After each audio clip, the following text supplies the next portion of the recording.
আজকে তো ছুটির দিন ছিল, তো ঘুম থেকে উঠতে অনেক বেলা হয়ে গেছে। আর এমনিতে বাচ্চাদের যেদিন স্কুল থাকে সকালে উঠে রুটি বা পরোটা তাড়াহুড়ো করে বানিয়ে ফেলে। তো আজকে ভাবলাম হাতে যেহেতু একটু সময় আছে, খিচুড়ি রান্না করি, অনেকদিন হচ্ছে খিচুড়ি খাওয়া হয় না। আমি এখানে রান্না করবো পাতলা খিচুড়ি। আর বাসা কোনো ধরনের সবজি ছিল, বরবটি ছিল, আরও অন্যান্য কিছু ছিল, আমি দিই না, আমি শুধু আলু দিয়ে রান্না করছি। তো সব কিছু ভালো করে দিয়ে মাখিয়ে বসিয়ে দিলাম আর কি। এখানে পোলাও চাল, মুগ ডাল, মুসুরের ডাল আর যা যা মশলা লাগবে সব কিছু দিয়ে দিলাম, দিয়ে ভালো করে মাখিয়ে বসিয়ে কষানো হয়ে গেছে। এখন আমি একসাথে পানি তো অ্যাড করে দিছি, নর্মাল পানি দিছি, কোনো গরম পানি দিয়ে নেই।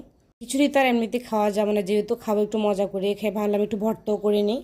মাছ আর বরবটি দিয়ে একটা ভর্তা বানাবো। বরবটি আর আলু কাঁচামরিচ একসাথে ভেজে নিয়েছি, এগুলো ভাজা হয়ে গেছে। এখন আমি মাছটাও ভেজে নিচ্ছি, হালকা হলুদ আর একটু লবণ দিয়ে মাছটা ভেজে নিলাম। আর এখানে আমার খিচুড়িটা হয়ে গেছে, আমি খিচুড়িটা নামিয়ে ফেলবো। এখানে আমি কিছুটা কাঁচামরিচ দিয়ে দিয়েছি, টমেটো থাকলে টমেটো দিতাম, ধনিয়া পাতা দিতাম, কিন্তু ছিল না, এই জন্য দিতে পারি নাই।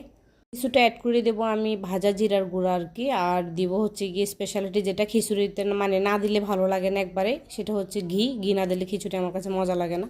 তো আমার খিচুড়িটা সম্পূর্ণ হয়ে গেছে। আর আমি এখানে ভর্তাটাও বানিয়ে নিয়েছি পাটায় পিষে। আর একটা ডিম ভাজি করে নিয়েছি। ডিম ভাজিটার ভিডিও করি না, কারণ এত কিছু ভিডিও করতে গেলে দেখা যায় অনেক বড় ভিডিও হয়ে যাবে। তো এখন সব কিছু রেডি করে নিলাম, খাওয়ার ফলে খুব মজা করে খাবো।